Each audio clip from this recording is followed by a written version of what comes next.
Sa loob ng libu-libong taon, tinuruan tayo na ang mundo ay isang bolang umiikot sa gitna ng kalawakan.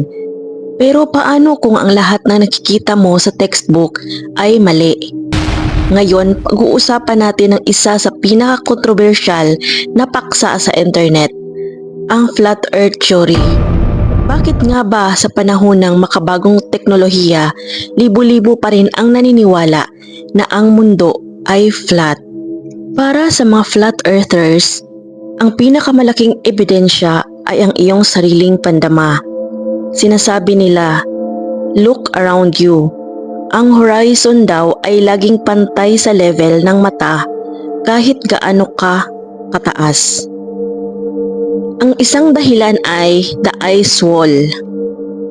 Hindi raw South Pole ang nasa ilalim, kundi isang higanting pader ng yelo or Antarctica na nakapaligid sa buong mundo para hindi tumapon ang tubig sa dagat.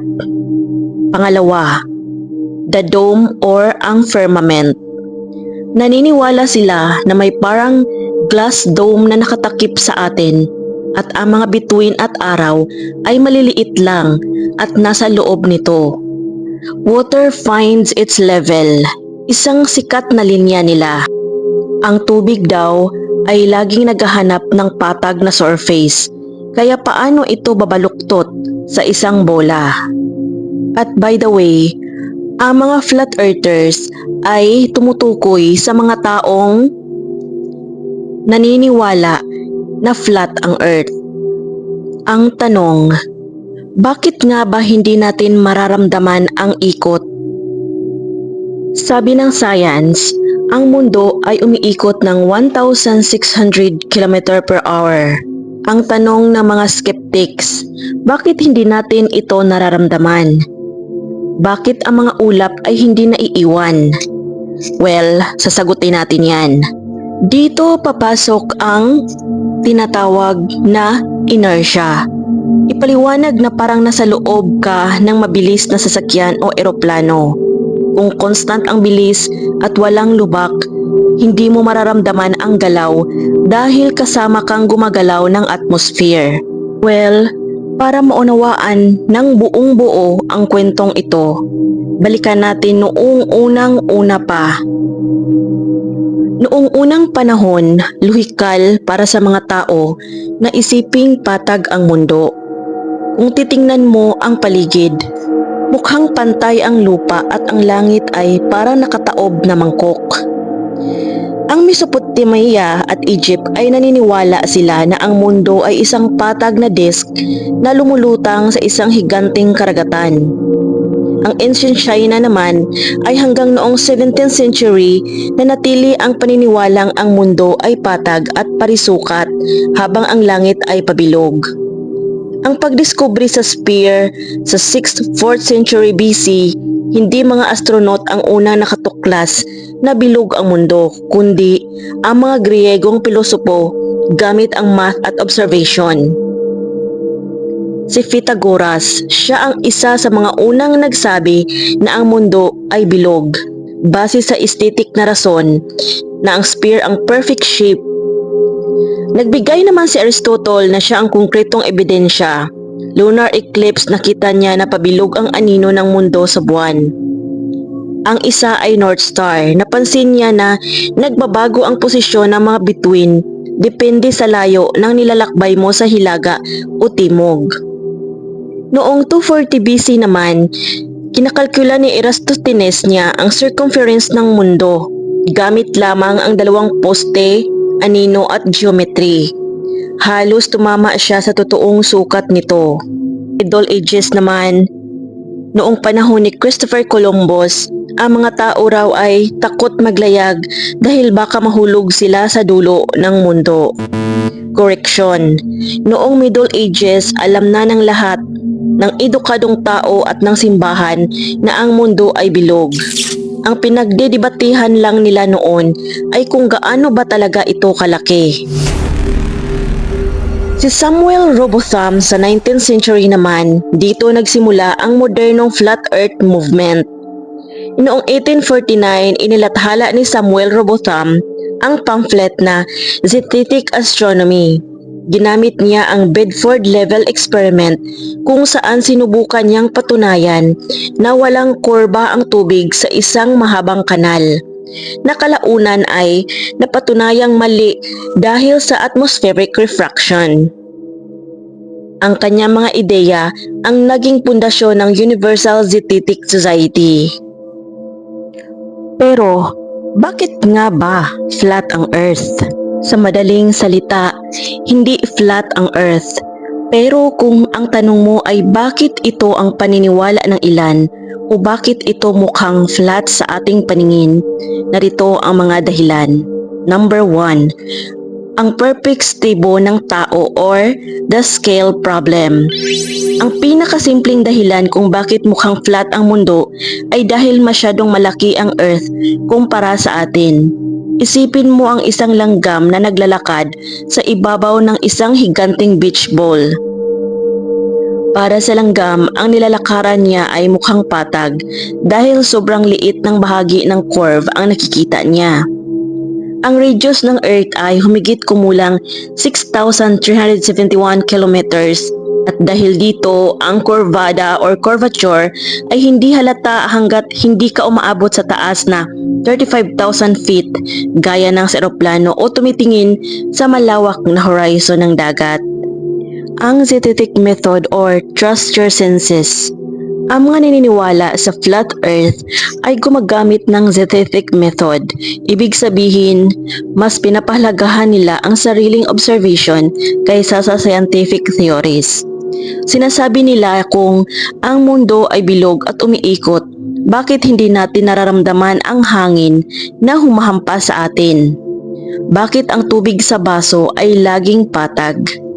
Ayon sa kanila, ang tubig ay hindi kailanman baluktot. Kaya ang mga karagatan ay dapat patag din. Number 3, kakulangan ng tiwala sa gobyerno or conspiracy.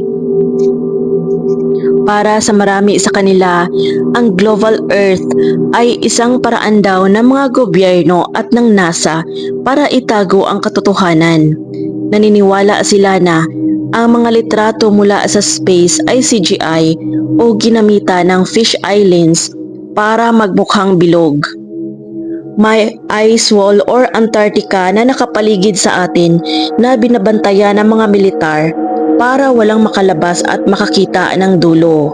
Pang-4, paniniwalang panrelihiyon o espiritual. May mga interpretasyon sa ilang sinaunang kasulatan na naglalarawan sa mundo bilang may firmament o dome. Para sa kanila, ang pagtanggap na ang mundo ay isang bola na palutang-lutang sa walang hanggang space ay nagpapaliit sa halaga ng tao. Kaya mas gusto nilang maniwala na tayo ay nasa loob ng isang espesyal at fixed na disenyo. Ang katotohanan ng science ay, bagamat mukhang flat ang sahig mo ngayon, napatunayan na ng physics, math at satellite photos na ang Earth ay isang oblate spheroid or medyo tabingi na bola. Isang simpleng patunay na kung flat ang mundo, dapat lahat tayo ay nakikita ang parehong mga bituin sa langit. Pero sa katunayan, ang mga bituin na nakikita sa Philippines or Northern Hemisphere ay iba pa sa mga bituin na nakikita sa Australia or Southern Hemisphere. Para sa karamihan ng flat earthers, hindi totoo ang gravity. Sa halip na isang puwersa na humihila sa atin pababa, naniniwala sila sa konsepto ng density or bigat ng material at buoyancy, kakayahan ng isang bagay na lumutang. Ang logic nila ay ang isang bato ay nauhulog sa tubig dahil mas dense ito kaysa sa tubig. Ang isang lobo na may helium ay umaakyat dahil mas light ito kaysa sa hangin. Ang butas sa teorya na ito ay ang density at buoyancy ay hindi gumagana ng walang gravity. Kung walang gravity na humihila sa denser na bagay pababa, ang mga gamit ay lulutang lang sa paligid, parang sa loob ng space station, dahil wala namang nagsasabi sa kanila kung aling direksyon ang baba. Ang Universal ration theory, may ilang flat earthers naman na naniniwala na ang buong flat disk ng mundo ay patuloy na umaakyat pataas sa bilis na 9.8. Ang logic nila, kaya mo nararamdaman na nakatapak ka sa lupa ay dahil ang lupa ang mismong tumutulak sa iyo pataas. Parang kapag nasa loob ka ng elevator na biglang umakyat, nararamdaman mong bumibigat ka. Ang buta sa theory na ito, kung totoo ito, hindi dapat nagbabago ang gravity sa iba't ibang parte ng mundo. Pero sa realidad, ang gravity sa North Pole ay mas malakas kaysa sa equator. Isa pa, kung patuloy tayong bibilis pataas, lalampas na tayo sa speed of light sa loob lang ng isang taon. Bakit ang gravity ang kamatayan ng flat earth? Sa physics, ang gravity ay humihila mula sa center of mass. Kung ang mundo ay isang patag na disk, ang center ay nasa North Pole, gitna ng map. Habang papalayo ka sa gitna or papuntang ice wall o edge, ang hila ng gravity ay magiging pahalang o diagonal. Ang resulta, habang papalapit ka sa dulo ng mundo, pakiramdam mo ay umaakyat ka sa isang matarik na bundok kahit patag ang nilalakaran mo. Bakit? Dahil hinihila ka ng gravity pabalik sa gitna. Ang mga puno ay tutubo ng nakatagilid at lahat ng tubig sa karagatan ay maiipon din sa gitna ng disk. Ito tayo sa usapang gravity. Sabi ng mga scientist, ang gravity ang humuhubog sa mundo para maging bilog. Pero sa flat earth, ang gravity ay madalas tinatawag na ilusyon lang. Ang tanong, kung wala talagang gravity, bakit laging pababa ang hulog ng mga bagay? Sabi nila, density lang daw yan. Pero bes, paano malalaman ang bato na dapat siyang bumaba kung walang puwersang humihila sa kanya? What? Dito nagkakaroon ng malaking butas ang teorya. Sa huli, ang debate sa pagitan ng flat earth at globe ay hindi lang tungkol sa geometry o math. Tungkol din ito sa kung gaano tayo nagtitiwala sa mga bagay na hindi natin direktang nakikita. Bagamat ang bawat ebidensya ng siyensya, mula sa gravity, sa paggalaw ng mga bituin, hanggang sa mga satellite sa kalawakan, ay nagtuturo na tayo ay nasa isang bilog na mundo. Hindi rin masama ang magtanong. Ang pagtatanong ang naging susi para matuklasan natin ang universe. Pero ikaw, matapos mong marinig ang magkabilang panig, ano ang pananaw mo? Naniniwala ka ba na may mga itinatago sa atin ang mga space agencies o sapat na sayo ang mga patunay ng physics?